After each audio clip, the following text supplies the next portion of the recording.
इसमें अच्छा जी, आज हम पढ़ेंगे ये 9th चैप्टर। मैंने पहले भी बताया था काफी टेक्निकल है। जो 9th चैप्टर है हमारा फिजिकल ऑप्टिक्स, ऑप्टिक्स जहाँ पे आए वहाँ लाइट से मुराद मतलब लाइट की बात की जा रही होगी, ठीक है। तो 10th चैप्टर था ऑप्टिकल इंस्ट्रूमेंट्स, वो इंस्ट्रूमेंट जिसमें लाइट यूज की जाती है। लेंसेज थे, microscope, telescope, diffraction grating, diffraction grating इसमें पढ़ेंगे। स्पीड ऑफ लाइट इसमें हमने पढ़ी, वो इंस्ट्रूमेंट थे। और ये लाइट से रिलेटेड फिनोमिना, लाइट से रिलेटेड फिनोमिना इसमें डिस्कस करेंगे। और इसमें हम डिस्कस करेंगे लाइट की वेव नेचर।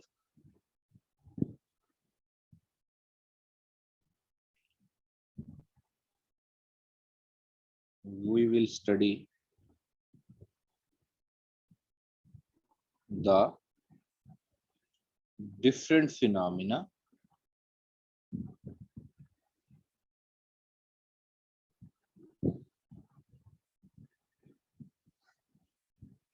जो कि सपोर्ट करते हैं supporting the wave nature of light, ठीक है। लाइट की वेव नेचर को जो सपोर्ट करते हैं। सेकेंडरी में हम पढ़ेंगे लाइट की पार्टिकल नेचर। और आपको पता होगा कि आज हम ये मानते हैं कि लाइट की ड्यूअल नेचर है, ठीक है ना। तो इस चैप्टर में सिर्फ लाइट की वेव नेचर डिस्कस की जाएगी, ठीक हो गया। और 3 किस्म के हम इसमें फिनोमिना पढ़ेंगे। एक हम पढ़ेंगे इंटरफेरेंस ऑफ लाइट, दूसरा फिनोमिना होगा डिफ्रैक्शन जो कि इंटरफेरेंस की ही एक टाइप है, ठीक है। और तीसरा जो इस चैप्टर में है लेकिन अब स्मार्ट सिलेबस से निकाल दिया है, पोलराइजेशन। तो ये 3 फिनोमिना ऐसे थे, बल्कि हैं, जो लाइट की वेव नेचर को सपोर्ट करते हैं, जिनसे जाहिर होता है कि लाइट की वेव नेचर है, पार्टिकल नेचर नहीं है। इनसे लगता है। सेकेंडरी में हम वो ऐसे ना फिनोमिना पढ़ेंगे या एक्सपेरिमेंट्स कुछ पढ़ेंगे जिनसे लगेगा कि लाइट की पार्टिकल नेचर है, वेव नेचर नहीं है। तो एंड पे कंक्लूड ये करेंगे जनाब लाइट की दोनों नेचर्स हैं, ठीक है ना। ये इस चैप्टर का थीम है। तो सबसे पहले तो इसका इंट्रोडक्शन उसमें से एमसीक्यू देख लेते हैं। कहते हैं light is a type of energy which produces sensation of vision. ये लाइट की डेफिनेशन। लाइट एनर्जी की वो टाइप है जो सेंसेशन ऑफ विजन है, जिसमें दिखाई चीजें देती है। इसके बगैर आपको दिखाई नहीं देती चीजें। क्या ख्याल है, ऐसे ही है ना। इसके बगैर आपको चीजें दिखाई नहीं देती। तो प्रोड्यूसेस सेंसेशन ऑफ विजन, सही है। अच्छा एक सेकंड, स्मार्ट सिलेबस में देख रहा हूँ क्या क्या है जी। स्मार्ट सिलेबस में है जनाब वेव फ्रंट और हाइगन्स प्रिंसिपल, ठीक है। चलते हैं इंट्रोडक्शन पढ़ लेते हैं। कहते हैं but how does this energy propagate. Propagate होता है ट्रेवल करना। वेव के ट्रेवल करने के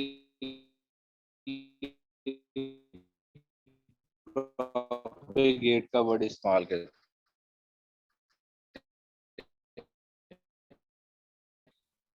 अच्छा इन 1607 Huygens, an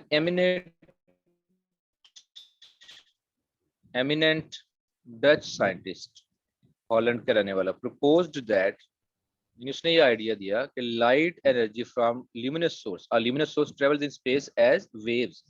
उसने ये सजेशन दी कि लाइट जो है ना वो वेव की फॉर्म में प्रोपेगेट करती है, मतलब ट्रेवल करती है एक जगह से दूसरी जगह, ठीक है। तो the experimental evidence in support of wave theory in Huygens time was not convincing. उसने कह तो दिया लेकिन कोई ऐसा सबूत नहीं दे सका कि लोग कन्विंस हो जाएं कि लाइट वाकई वेव पे मुश्किल है। कन्विंस नहीं हो पाया। However, यंग्स इंटरफेरेंस एक्सपेरिमेंट, ये हमारे सिलेबस में शामिल है और सबसे अहम आर्टिकल है। कौन सा? Young's interference experiment. इसको ना एक दो पेज आगे ये आर्टिकल मौजूद है, इसको नाम दिया गया यंग्स डबल स्लिट एक्सपेरिमेंट्स। ठीक है, चैप्टर का सबसे अहम आर्टिकल है, entry test point of view से भी और बोर्ड के हवाले से भी।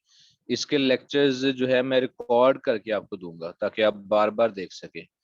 ठीक है ना, मैं इस पूरे चैप्टर की रिकॉर्डिंग इंशाल्लाह आपको दूंगा ताकि मसला ना हो कोई, लेकिन आपने ये बड़े गौर से और ध्यान से चैप्टर समझना है। अच्छा, बात ये हो रही थी कि उसने तो कोई एविडेंस ना दिया, लेकिन तकरीबन सवा सदी के बाद, सदी एक 125 साल बाद उसने यंग ने एक्सपेरिमेंट करके वो साबित की हाइगन की बात, perform for the first time in 1801। अच्छा, अब हाइगन ने कब प्रपोज की? 1678 में हाइगन ने जो वेव नेचर के बारे में बताया, और यंग ने 1801 में एक्सपेरिमेंट करके साबित किया।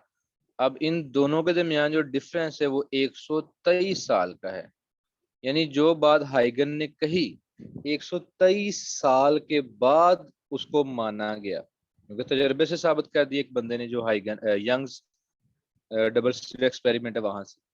तो 123 साल थोड़े नहीं होते, यानी एक पूरी सदी, सवा सदी लोगों को यकीन ही नहीं आया कि उसने बात जो कही वो सही थी। तो खैर, in 1801 proved wave nature of light and this established the Huygens wave theory, और हाइगन की जो थ्योरी थी वो एस्टेब्लिश हो गई। थ्योरी तो कहती है इसको ना, जो अभी मतलब मफरूजा टाइप ही हो, रिटर्न में बात हो, प्रूव ना हुई हो। In this chapter you will study properties of light associated with its wave nature. तो अब वो प्रॉपर्टीज पढ़ेंगे जो वेव नेचर के साथ एसोसिएटेड है, और वो प्रॉपर्टीज मैंने आपको बता दी, इंटरफेरेंस, डिफ्रैक्शन और पोलराइजेशन। ठीक हो गया, पहला तो ये था इंट्रोडक्शन। अब आ जाए, जो पहला आर्टिकल है वो है वेव फ्रंट। तो वेव फ्रंट क्या है समझाना थोड़ा सा बच्चों को मुश्किल होता है, लेकिन मैं कोशिश करूंगा आसान अल्फाज में बता सकूं कि वेव फ्रंट क्या होता है। ठीक है, जैसे नाम से लग रहा है ना, वेव फ्रंट, वेव का सामने वाला हिस्सा कह ले। वेव किसी शक्ल की नजर आ रही है, हालांकि असूलन तो वेव आपको पानी की वेव नजर आ जाएंगी, रस्सी की वेव्स नजर आ जाएंगी, लाइट की वेव्स नजर नहीं आती। लाइट वैसे नजर आती किसी सोर्स से निकलती हुई, ऐसे ही है ना। तो वेव फ्रंट सोचें आप, और यही पॉइंट समझने वाला है जो हमें, जो कि ख्याली तौर पे समझाना पड़ता है बच्चे को। आप सोचे एक सोर्स है, ये जो मैंने बना दिया ना, सोर्स है लाइट का।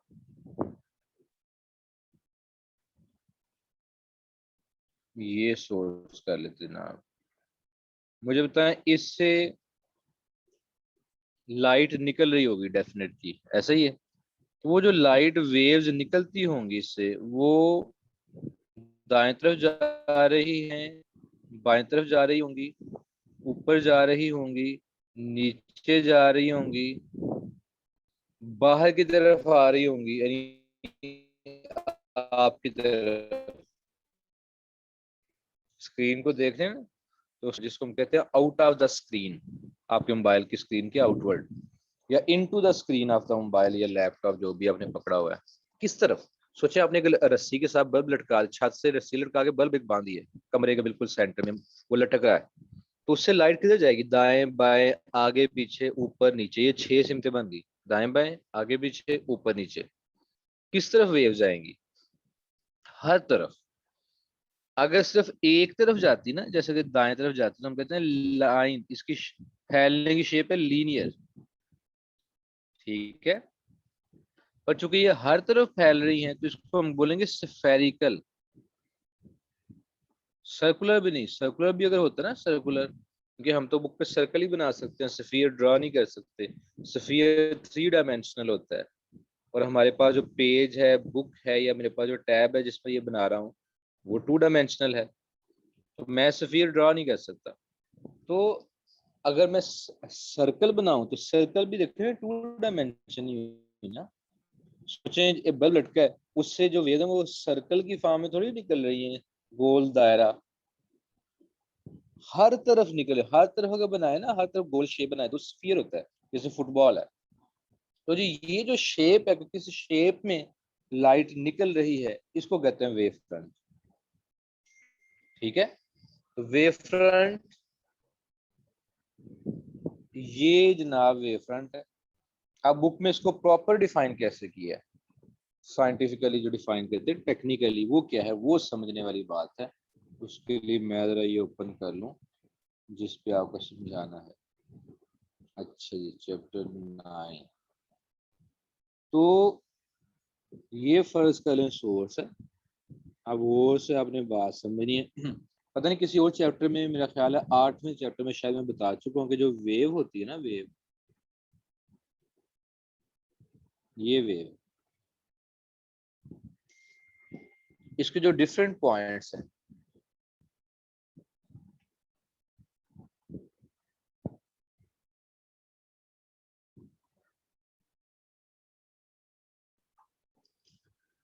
शुरू वाला पॉइंट जहाँ पे ये स्टार्ट हो रही है उसका फेज होता है 0 डिग्री।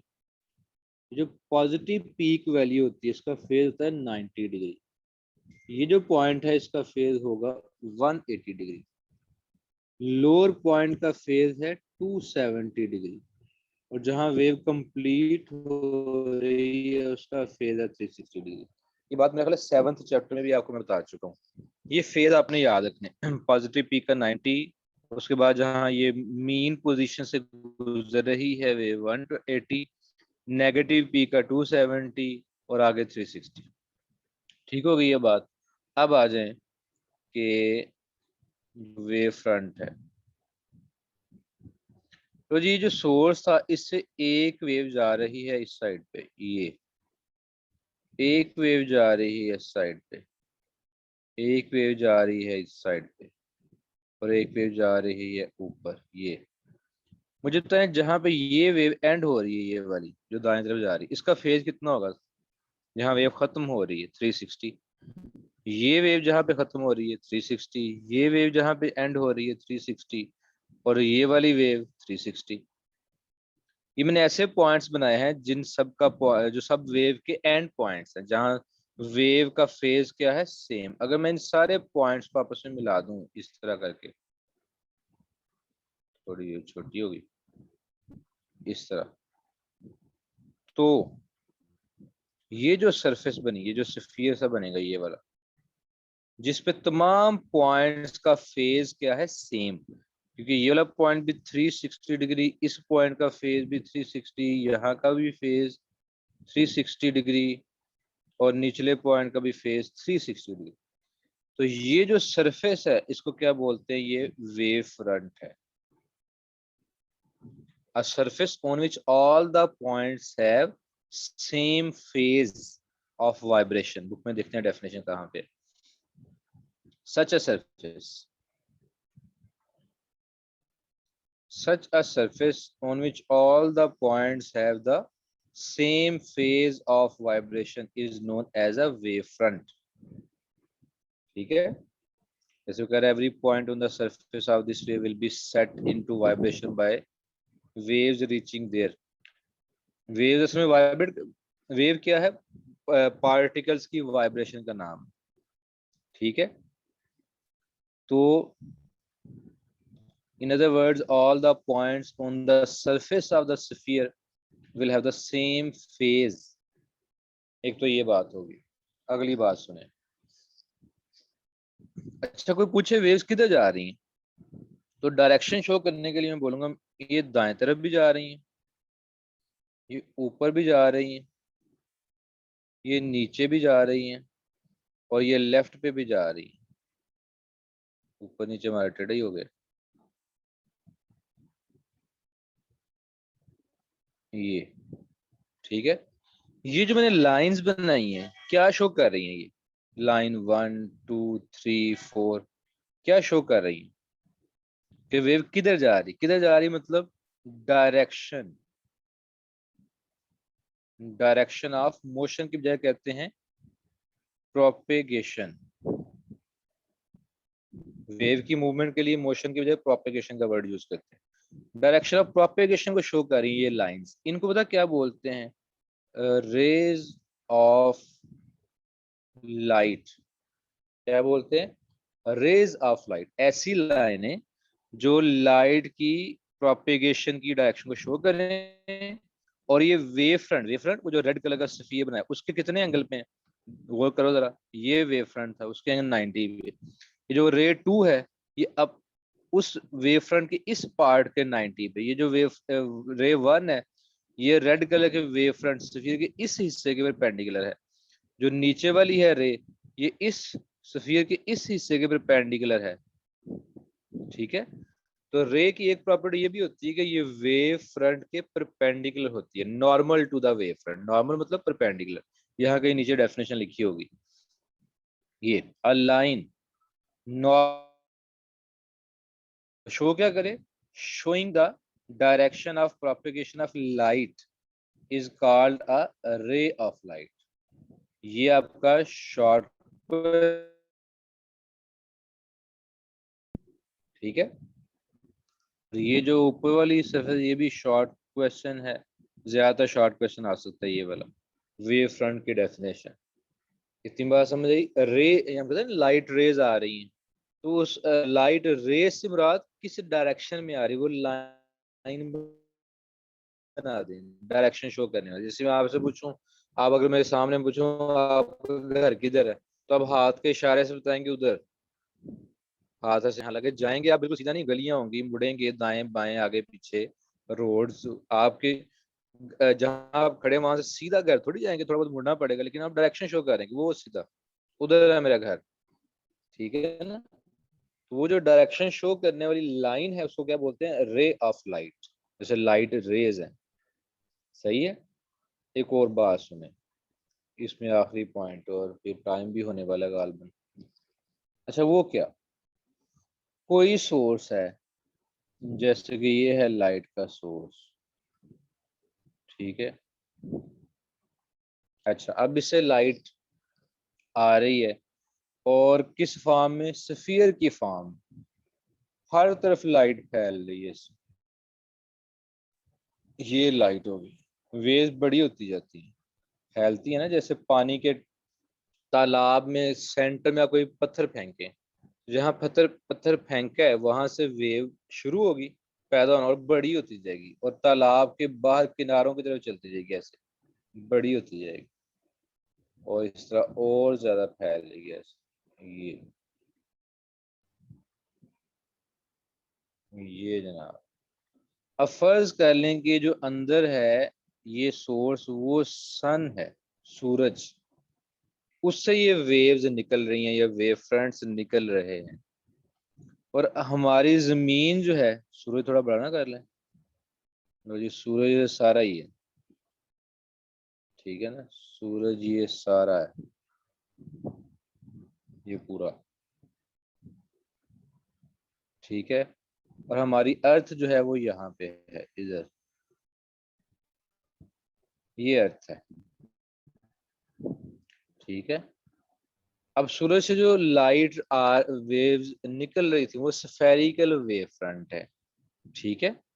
ये कौन से हैं, स्फेरिकल वेव फ्रंट, सही है। अब जमीन तक पहुंचते पहुंचते जमीन पे जो पूरे सफियर का हिस्सा फॉल कर रहा है वो एक छोटा सा हिस्सा है, वो कौन सा, मैं बनाता हूँ, यही वेव फ्रंट और बड़ा होता जाएगा अगर ऐसे, और पूरे सफियर का एक छोटा सा हिस्सा यहाँ से लेके यहाँ तक, ये वाला जमीन पे फॉल करेगा ऐसे, ये वाला हिस्सा पूरी जमीन पे सूरज के इतनी बड़ी वेव्स का एक छोटा सा हिस्सा, और ये छोटा सा हिस्सा ये आपको सफेद का, अगर बाकी भूल जाए, बाकी सारा कुछ भूल जाए, तो मुझे बताएं ये जो छोटा सा हिस्सा आपको स्फेरिकल नजर आ रहा है, फ्लैट नजर आ रहा है, सूरज की लाइट का जो पोर्शन जमीन पे फॉल कर रहा है वो क्या नजर आ रहा है, फ्लैट। इस चीज को पता क्या बोलते हैं, प्लेन वेव फ्रंट।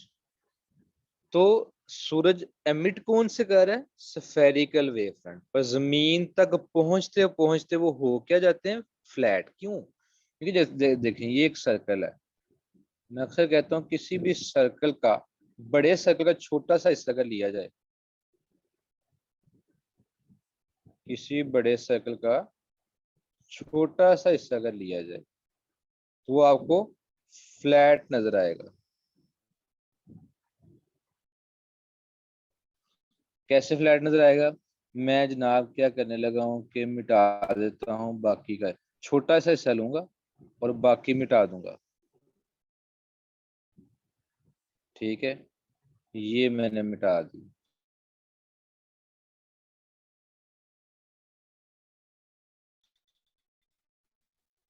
आप मुझे देख के बताएं जरा कि तो बड़े सर्कल का छोटा हिस्सा क्या होता है?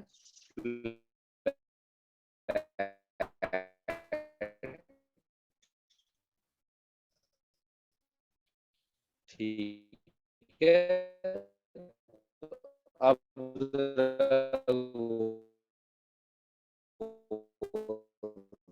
करें।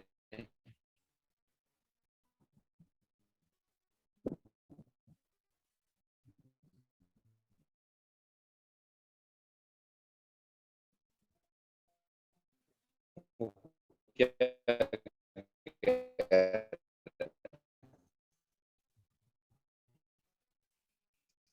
कह रहे जी? फ्रॉम द सन रीचेज, लेकिन जमीन तक पहुंच के सन एमिट्स वेव फ्रंट्स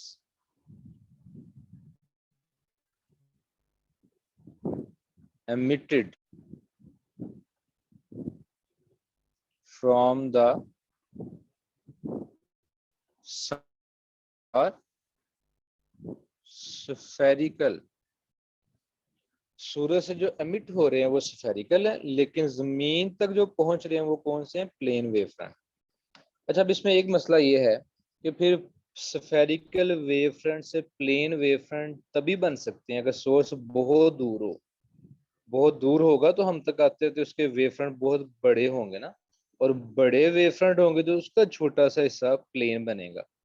अगर हमारे करीब कोई सोर्स हुआ तो उसके वेव फ्रंट प्लेन नहीं होंगे, उसके वेव फ्रंट्स प्लेन नहीं होंगे। लेकिन एक तरीका है प्लेन वेव फ्रंट हासिल करने का, करीब पड़े सोर्स। वो कैसे? In the study of interference and diffraction plane waves and wave fronts are considered. और अब वो तरीका बताने लगा यहाँ से कि क्या तरीका है, पहले सुन लें फिर मैं बुक से भी रीड करवा दूंगा कि स्फेरिकल वेव फ्रंट से प्लेन वेव फ्रंट हासिल करने का तरीका क्या है। आपने एक बात पहले याद रखनी है कि जो रे ऑफ लाइट होती है, रे ऑफ लाइट वो परपेंडिकुलर होती है किसके? वेव फ्रंट के। या ये कह लें कि जो वेव फ्रंट है वो परपेंडिकुलर होगा रे ऑफ लाइट के। इतनी बात आपने याद करनी। ठीक है, अब आए, हमारे पास एक लेंस है। ठीक है, लेंस है जनाब हमारे पास, ये कन्वेक्स लेंस। ठीक है, अब इससे क्या आ रही हैं? फर्ज कर लें लाइट रेज आ रही हैं। ये लाइट रेज आ गई जनाब, एक ये आ गई, एक लाइट रे ये आ गई, और एक लाइट रे ये आ गई। सही है। आपको पता है जो लाइट रेज आएंगी लेंस में से गुजरने के बाद वो एक पॉइंट से गुजरती हैं, और उस पॉइंट को क्या बोलते हैं? Principal focus.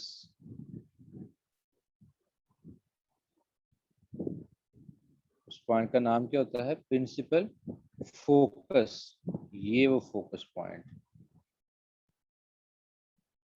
ठीक है, और ये लाइट रेज एक पॉइंट से गुजर रही है।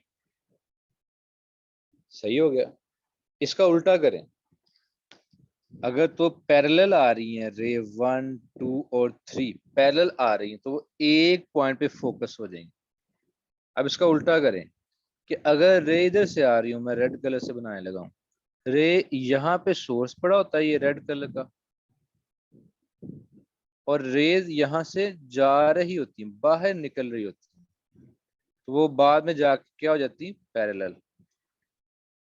मैंने रेड कलर से जो उल्टी डायरेक्शन की, अगर सोर्स फोकस पे पड़ा होता तो वहां से जो रेज निकलती वो क्या होती, पैरेलल हो जाती। अब देखना जरा, ये जो रेज है इनका वेव फ्रंट अगर बनाऊं, पता कैसे बनेगा, ये स्फेरिकल वेव फ्रंट बनेगा ऐसे।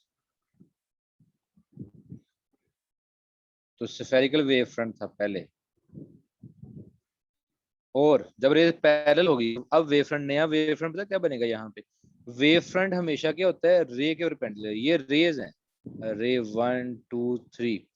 पहली रे का वेव फ्रंट बनाना है तो उसके परपेंडिकुलर बनाएं, दूसरी रे का वेव फ्रंट बनाना है तो परपेंडिकुलर, तीसरी का परपेंडिकुलर, सबको आपस में मिला दें तो ये क्या बनेगा, तीनों रेज का मुश्तरका वेव फ्रंट। तो वो कैसा वेव फ्रंट है, प्लेन वेव फ्रंट।